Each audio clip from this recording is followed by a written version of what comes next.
All right, so I am so excited to talk to you guys about sketchbooks today.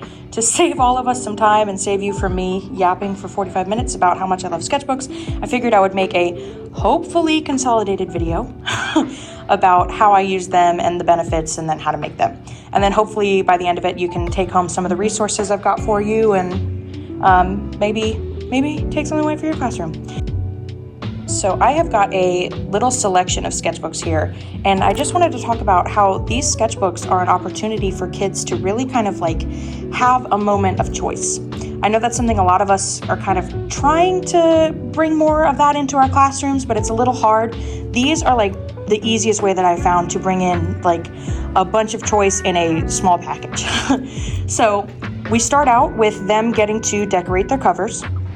What we did was I introduced the drawing station and the collage station for the older kids, and they got to pick whatever they wanted to use from there and decorate their sketchbooks. So you can see we've got paint sticks, we've got pencil, we've got some collage, and we've got some marker. So immediately they get to kind of take some ownership in how they're creating their sketchbooks. So next, this is our like sketchbook city, sketchbook apartment complex, whatever you want to call it. This is where we keep all of our sketchbooks. And I have not organized this or changed this from how the students use it. So I just wanted to show you, they keep everything where it needs to be. The only thing that I do as a reset is I come in and I will stack up sketchbooks like this so the strings are out. But otherwise, students really take good care of their books and they take care of where things go. So this is our apartment complex. Students can come grab their sketchbook and then come over here, and this is where we have our inserts. So these are what can go in the sketchbook. And these are completely customizable to your class. These are more generic ones that I got out. The finishers for choice days, for sub days. This area has been used a lot and has come in handy a lot. I also keep more project-specific inserts under here. So for example, when a class is starting a specific project, sometimes I will give them an insert that corresponds to the project we're about to start, so they can plan it in their sketchbooks before jumping into the main one.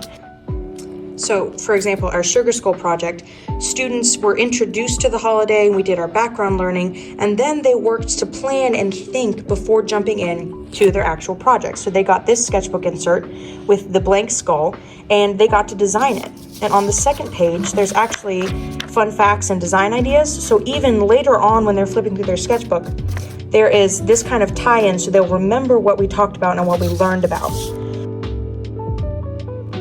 Making the sketchbooks themselves is also super easy. You can have the students tie their own stuff together. This is probably the easiest way. For the younger grades, you might want to tie it for them and pre-plan that.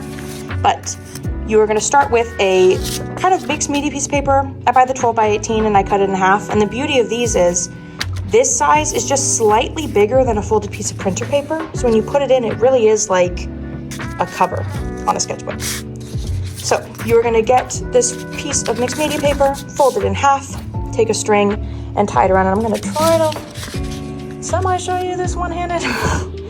We'll see. Oh, this might be a mess.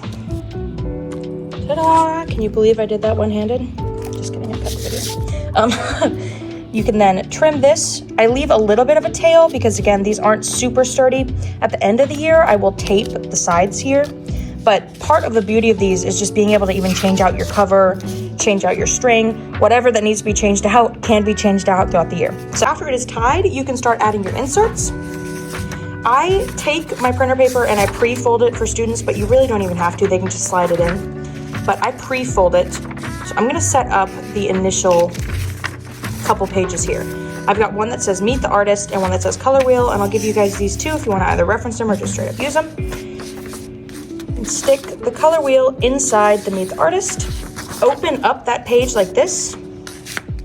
Open up your sketchbook. And let's see if I can do this one-handed. You're going to take your pages and slide them underneath that string. Ooh, can I do it? Okay. Slide them underneath that string. And then there you have it. You've got the initial setup for your sketchbook. The cool thing is Art of Ed actually has a video really similar to these sketchbooks, like almost the exact same concept, except she uses elastic for hers. so it snaps tight shut when you add pages.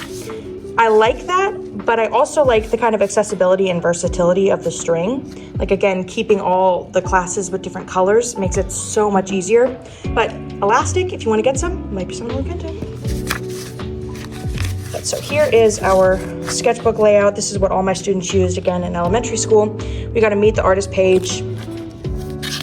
Then we got our art agreements. We have a color wheel, the warm and cool colors and all that. We got a little art terms page, and they can color this or they can refer to it because we got our elements of art and all that. Usually this half of the paper is going to be free draw because the inserts are usually on the front half, so they can stay kind of semi in order, and free draws in the back. Except for this back page, which is going to be your pen test. So again, this is where I have students test if a marker is going to bleed through, because a lot of times they'll be drawing with marker and then flip the page and be like, oh no, it bled onto the back. They can test their pen here before they jump in and do it somewhere else. So ta-da, you have made your sketchbook. The one thing is, some students, if they're picking them up like this, the pages can fall out. It takes a little bit of shimmying to get them out. If they fall out, again, just slide them back in. Part of the beauty of it, they are like fully easy to take care of. And again, if you're ever holding them like this, they are sturdy. They will hold together. All right, so now let's talk about some benefits.